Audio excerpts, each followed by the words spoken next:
Autre titre, à l'occasion de la Journée internationale de la santé des végétaux décrétée par l'Organisation des Nations Unies, la clinique de plantes de Kinshasa a tenu une rencontre scientifique de chercheurs, pratiquants et experts en santé végétale pour des solutions idoines dans ce secteur.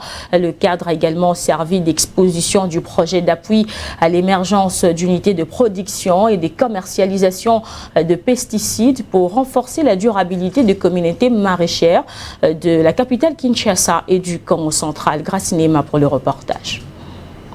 À l'occasion de la Journée internationale de la santé des végétaux, chercheurs, experts et agriculteurs se sont réunis à la Clinique internationale des plantes pour échanger sur l'importance de la santé végétale dans l'approche Une seule santé. Pour la docteure Lina Moukwa, organisatrice de la conférence, la protection des végétaux est un enjeu majeur pour la sécurité alimentaire. Selon ses recherches, il est possible de produire localement des pesticides efficaces et de qualité capables de répondre aux besoins agricoles à l'échelle continentale. Et donc, comme on l'a remarqué, plusieurs études ont démontré l'effet néfaste des pesticides chimiques de synthèse sur la santé humaine.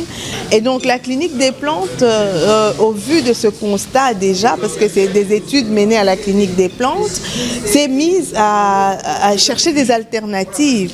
Et donc aujourd'hui, on lançait ce projet sur l'appui à la production des biopesticides parce que nous partons des connaissances locales.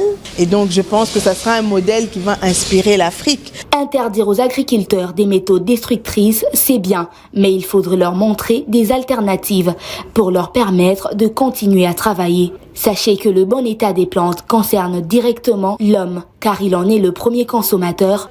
Leur état a également un impact sur les climats, le sol, les rivières et même les animaux. Les produits chimiques de synthèse dégradent non seulement la santé humaine, mais aussi la santé environnementale.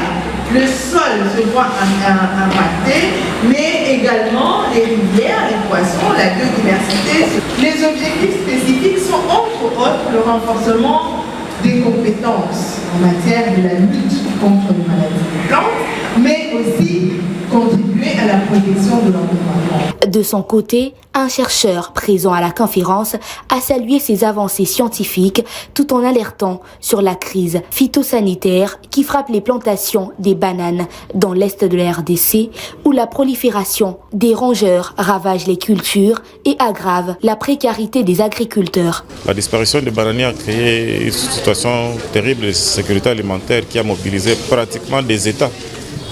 Dans la partie de l'Afrique de l'Est, les présidents ont fait des réunions à cause des maladies liées aux bananiers, surtout cette maladie ici du flétrissement bactérien. Il appartient désormais au gouvernement de soutenir et promouvoir ces initiatives afin de préserver durablement la flore congolaise.